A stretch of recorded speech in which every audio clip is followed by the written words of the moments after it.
Welcome to The Explainer. So today we're going to jump back in time all the way to 1882 to dig into this really radical idea presented in a single, powerful text.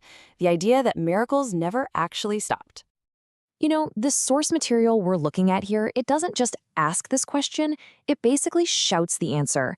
And it does it using the voices of some pretty influential Christian thinkers. And they didn't just believe miracles continued, they claimed to be eyewitnesses. Okay, so let's dive right in. Our first witness is a huge one, the great reformer himself, Martin Luther. Now, you probably know him for his theological battles, but he also had this deep personal conviction that prayer could literally change the course of life and death. So Luther apparently wrote about a bunch of these crazy instances, but one of them really stands out. It involves his best friend and fellow reformer, Philip Melanchthon. The guy was so sick that everyone had given up hope. He was literally on his deathbed. When Luther heard the news, he raced to his side and just started praying with this incredible fire. And get this is what Melanchthon himself wrote after he recovered. He gave all the credit to Luther. I mean, in his mind, it was a total no-brainer. He was a dead man, and Luther's prayers brought him back. And Luther? Oh, he was just as certain. He's writing to his friends, basically saying, I pulled Philip right out of the grave. To them, this wasn't just some lucky break or good timing. It was a straight-up, undeniable miracle from God. Okay, let's bring in our next witness. This is the 17th century preacher Richard Baxter, and his story is, well, it's intensely personal and honestly pretty shocking. He claimed to have experienced a modern miracle firsthand. So Baxter lays out his story step by step. He had this tumor for like a quarter of a year. He was terrified it was cancer. Doctors tried everything and nothing worked. Then he gets this feeling, this nudge from his conscience that he needs to get up and preach about past healings. And it was only after he did that, this big public act of faith, that something absolutely wild happened. And what's so fascinating is the detail he goes into here.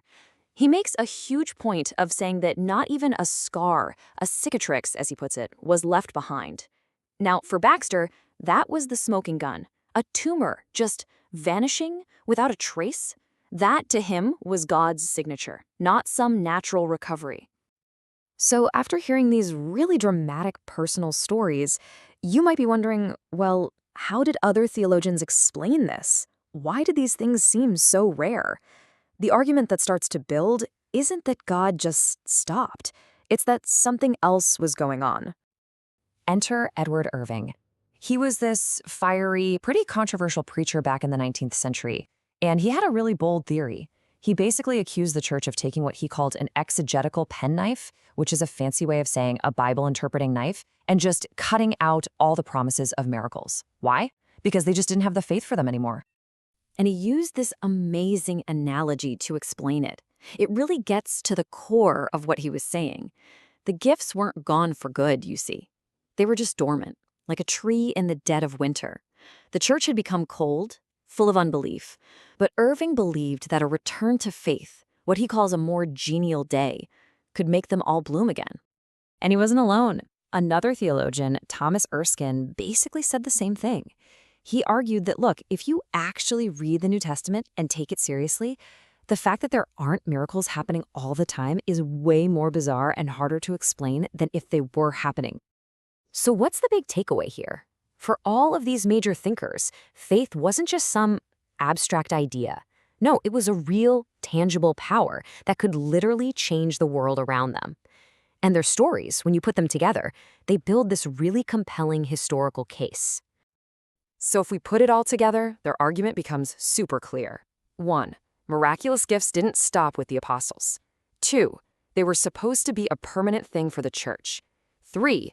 The reason we don't see them is because faith has faded. And 4. Every answered prayer is kind of a miracle in itself, which leads to the big one. 5. If faith comes back, so will the gifts. And that kind of leaves us with this big question to chew on, right? In our modern, scientific age, what's the point of even looking at these old stories of faith and healing? Well, whether you believe them or not, these accounts show this incredible conviction in a reality that's, well, bigger than just what we can see and touch. They really challenge us to think about how our own beliefs shape our lives and to wonder, what might we have lost along the way?